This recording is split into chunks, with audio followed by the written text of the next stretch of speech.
ఇందిరమ్మ రాజ్యంలో రేవంత్ ఎమర్జెన్సీ పాలన, సర్కారు అప్రజాస్వామిక విధానాలు, పోలీసులను అడ్డుపెట్టుకొని ప్రతిపక్షాల గొంతు నొక్కుతున్నారు. గాంధీ భవన్లో ఎఫ్ఐఆర్లు తయారవుతున్నాయి.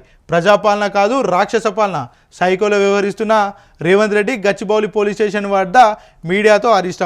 ఈ అంశం మీద మనం కొద్దిసేపు మాట్లాడుకోవాల్సిన అవసరం ఉన్నది. ఎందుకంటే వాస్తవంగా ప్రజాపాలన ఇందిరమ్మ రాజ్యం అని చెప్పేటువంటి రేవంత్ రెడ్డి ఈరోజు ఏం చేస్తున్నాడు అంటే, మొన్న హరీష్ రావు, ఈ హరీష్ రావు మీద ఏమైందంటే, ఒక కాంగ్రెస్ నాయకుడు ఇచ్చినటువంటి కేసును పోలీసులు కేసు తీసుకొని దాని మీద ఎఫ్ఐఆర్ నమోదు చేశారు. అంటే కేసు తీసుకున్న వెంటనే విచారణ లేకుండా ఎఫ్ఐఆర్ నమోదు చేశారు. చేసిన వెంటనే ఇది హరీష్ రావును అరెస్ట్ చేయాలి, జైలుకు పంపించాలని ఒక కుట్ర తయారు చేసుకుని అయితే రెడీగా ఉన్నారు. ఆ టైంలో ఏమైందంటే, ఇక్కడ కౌశిక్ రెడ్డి ఏం చేసిండు, ఇక్కడ బంజారా హిల్స్ పోలీస్ స్టేషన్కి వెళ్ళిండు. బంజారా హిల్స్ పోలీస్ స్టేషన్ పోయి, నా ఫోన్ కూడా ట్యాపింగ్ అయింది, మీరు నా phone CM Revanth Reddy tap చేస్తున్నాడు, నేను ఆయన మీద కేసు పెడుతున్నా అంటే, అక్కడ ఉన్నటువంటి ఏసీపీ అక్కడ నుంచి వెళ్ళిపోయిండు. ఈయన వస్తున్నాడు అని తెలిసి ఆయన వెళ్ళిపోయిండు. ఎవరు? ఏసీపీ వెళ్ళిపోయినాక అక్కడే ఉన్నటువంటి సిఐ కూడా కొద్దిసేపు కేసు తీసుకోకుండా నానా హంగామే చేసిర్రు. అది అందరు చూసిర్రు. అయితే ఇక్కడ ఏంటంటే, అధికార పక్షంలో ఉన్నటువంటి కార్యకర్తని కేసు స్వీకరిస్తారు, కానీ బీఆర్ఎస్ పార్టీలో ఉన్నటువంటి ఏదైతే ప్రజలు ఎన్నుకున్నటువంటి ఒక ఎమ్మెల్యే కేసు తీసుకోరు. అంటే రాజ్యాంగం ఏ విధంగా ఉన్నది మనం అర్థం చేసుకోవాలి. అంటే తెలంగాణలో రేవంత్ రెడ్డి రాజ్యాంగం అమలవుతుందా, లేకపోతే అంబేద్కర్ రచించినటువంటి రాజ్యాంగం అమలవుతుందా తెలుసుకోవాలి. అంటే ఒక సామాన్య వ్యక్తి వెళ్ళినా కూడా కేసు తీసుకొని దాని మీద పరిశీలన చేసి దాని మీద ఎంక్వైరీ చేసి కేసు రిజిస్ట్రేషన్ చేయాలి. కానీ ఈరోజు ఏమవుతుందంటే, ప్రతిపక్షాలకు ఒక న్యాయం, అధికార పక్షాలకు ఒక న్యాయం, ప్రజలకు ఒక న్యాయం జరుగుతుంది. సో ఇక్కడ కౌశిక్ రెడ్డి కేసు ఇస్తే ఏం చేసిరంటే, వీళ్ళు ఏం చేసిరంటే, ఈయన మీద ఉల్టా కేసు వేసిరు. ఏంది, మా విధులకు భంగం కలిగించిండు లేకపోతే మా విధులకు ఆటంకం కలిగించిండని ఏం చేసిరు, పొద్దున సుమారు 7 గంటల నుంచి 8 గంటల వరకే చాలామంది, వందల మంది పోలీసులు కౌశిక్ రెడ్డికి సంబంధించి ఆయన ఇంటి మొత్తం కూడా చుట్టుముట్టిరు. అంటే కౌశిక్ రెడ్డి ఒక నోటీసు పంపించి పోలీస్ స్టేషన్కి వచ్చి కలవండి, మీ మీద కేసు అయిందని చెప్తే, ఈయన ఏం చేస్తాడు, పోయి పోలీస్ స్టేషన్లో కలిసి ఆయన తరపు లాయర్ని తీసుకుపోయి కలిసి మనం బెయిల్ తెచ్చుకుంటూ ఏదో చేసే ప్రయత్నం చేస్తుండే. కాకపోతే సుమారు 100 మంది పోలీసులు ఆయన ఇంటి చుట్టూ ఉండేసరికి కొద్దిగా బీఆర్ఎస్ పార్టీ నాయకులు కావచ్చు, బీఆర్ఎస్ పార్టీ శ్రేణులు కావచ్చు, చాలా వరకు ఉక్కిరిబుక్కిరై, మరి మా నాయకుని ఏం చేస్తారో తీసుకుపోయి, మరి పోలీసులు ఎందుకు వచ్చిర్రు, ఆడేమైనా ఏమైనా జరుగుతానయా, లేకపోతే కుట్రలు జరుగుతానే నెపంతో చాలా వరకు బీఆర్ఎస్ పార్టీ చెందినటువంటి లీడర్లు కావచ్చు, కార్యకర్తలు కావచ్చు, కౌశిక్ రెడ్డి ఇంటి చుట్టూ కూడా వెళ్ళడం జరిగింది. కౌశిక్ రెడ్డికి అంటే రక్షణగా వెళ్ళే ప్రయత్నం చేసిర్రు. ఆ సమయంలో ఉన్నటువంటి ప్రధాన ప్రతిపక్షం చెందినటువంటి ఎవరైతే ఎమ్మెల్యే, మాజీ మంత్రి హరీష్ రావు ఆ ఇంటికి వెళ్ళి, మరి మా ఎమ్మెల్యేకి ఏం జరుగుతుందో, పోలీసులు ఎందుకు వెళ్ళిర్రో అని తెలుసుకొని కౌశిక్ రెడ్డి దగ్గరికి వెళ్ళే ప్రయత్నం చేసిండు. ఇంటికి వెళ్ళినాక ఏం చేసిర్రు, ఈ కౌశిక్ రెడ్డిని అరెస్ట్ చేయడంతో పాటు హరీష్ రావును కూడా తీసుకుపోయి గచ్చిబౌలి పోలీస్ స్టేషన్లో ఉంచిర్రు. గచ్చిబౌలి పోలీస్ స్టేషన్లో ఉంచి ఏం చేసిర్రు అంటే, అక్కడ పొద్దున సుమారు 10-11 గంటలకు తీసుకుపోయి రాత్రి 9 గంటల వరకు, సుమారు 9 గంటల వరకు పోలీసులు అందులో బంధించి ఉంచారు.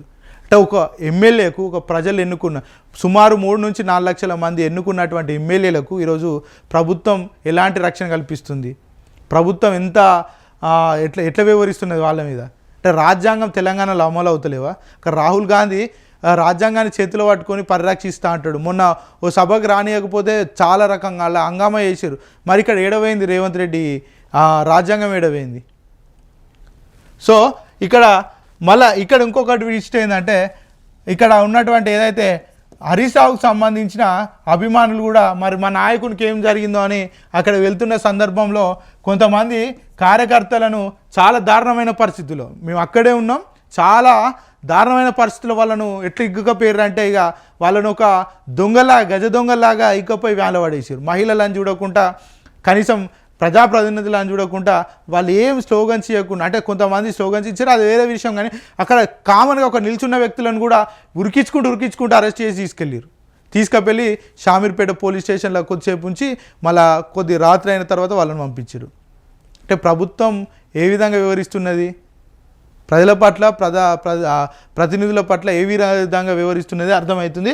మొత్తానికైతే ప్రభుత్వం ఎప్పటికి కూడా ప్రతిపక్షాల మీద కుట్ర చేస్తున్నది. అంటే ఓన్లీ మళ్ళీ దీంట్లో ప్రధాన ప్రతిపక్షమైన బీఆర్ఎస్ పార్టీ మీదనే కుట్ర తప్ప బీజేపీ మీద కాదు. అంటే ఈ సిండికేషన్స్ ఏంటంటే రేవంత్ రెడ్డి అంటే బీజేపీ మనిషి అనేది కూడా క్లారిటీగా అర్థమవుతుంది అక్కడ. ఇక మళ్ళీ అక్కడ అయిపోయాక మళ్ళీ సరే కొద్దిసేపు శాంతి భద్రతలు విఘాతం చెందుతాయని హరీష్ రావును పోలీస్ స్టేషన్లో ఉంచిరే అనుకుందాం. మళ్ళీ అర్ధరాత్రి ఆయన ఫాలో అవడం ఎందుకు, మళ్ళీ అర్ధరాత్రి అరెస్ట్ చేయడానికి ప్రయత్నం ఎందుకు చేస్తారు? ఎంత దారుణం అంటే కనీసం ప్రజల తరపున మాట్లాడే వెసులుబాటు కూడా కల్పిస్తలేరు. అంటే ఇవన్నీ ఏంటంటే ఇక 4 రోజులల్లా ఈ డిసెంబర్ 8 తారీఖు 9 తారీఖు అసెంబ్లీ ఉన్నది. ఆ అసెంబ్లీలో వీళ్ళు ప్రభుత్వాన్ని ఎండగడతారనే ఉద్దేశంతో ప్రభుత్వాన్ని తరపున వ్యతిరేకంగా మాట్లాడద్ది ఎమ్మెల్యేలని ఈ ఒక అరెస్ట్లని ఒక డైవర్షన్ పాలిటిక్స్ చేస్తున్నారు. అంటే వీళ్ళు ఏం చేస్తారంటే వీళ్ళు ఇప్పుడు బలమైన నాయకులు టీహెచ్ఆర్ లేకపోతే కేటీఆర్ లేకపోతే ఇప్పుడు చాలా వరకు అయితే ఇది కౌశిక్ రెడ్డి కూడా చాలా వరకు ఇది ఇప్పుడు ఎప్పటికప్పుడు ప్రభుత్వాన్ని విమర్శిస్తున్నాడు. ఇట్లాంటి నాయకులు కొంతమంది వీళ్ళందరినీ ఏంటంటే తీసుకుపోయి అసెంబ్లీకి రాకుండా కంప్లీట్గా వీళ్ళని తీసుకుపోయి జైలు వేస్తే మా అసెంబ్లీలో మా సమావేశాలు సజావుగా జరిగితే మేము ఎంత బిల్లు పెట్టుకున్నా కూడా పెట్టుకోవచ్చు, మమ్మల్ని అడిగేటోళ్ళు ఉండరు, మమ్మల్ని గొంతెత్తి అడగరు ప్రజల తరపున, మేమేమన్నా బిల్లులు ప్రవేశపెట్టుకోవచ్చు, మేము ఎన్ని కాంట్రాక్ట్లు అయినా ఒప్పందాలు కుదుర్చుకోవచ్చు అనే ఉద్దేశంతో ఒక కొత్త నాటకానికైతే తెరలేపుతున్నట్టయితే మనకు అర్థమవుతుంది.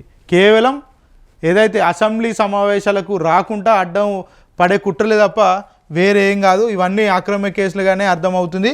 మొత్తానికైతే ఎక్కడ చూసినా కూడా ప్రభుత్వం ఏం చేస్తుందంటే రాజ్యాంగాన్ని వ్యతిరేక పనులు చేస్తుంది తప్ప రాజ్యాంగాన్ని అమలు చేస్తాం, రాజ్యాంగం పట్ల మాకు ఏదైతే సానుభూతి ఉంది, గౌరవం ఉందని అయితే ఏ విధంగా కూడా అర్థమైనట్టు పరిస్థితులు అయితే కాపాడుతున్నారు. అంటే రిటర్న్ ఇచ్చిన ఎమ్మెల్యే కంప్లైంట్ ఇచ్చినటువంటి ఎమ్మెల్యే మీదనే రిటర్న్ కేసు పెట్టి జైలుకు పంపించే ప్రయత్నం చేసిర్రు.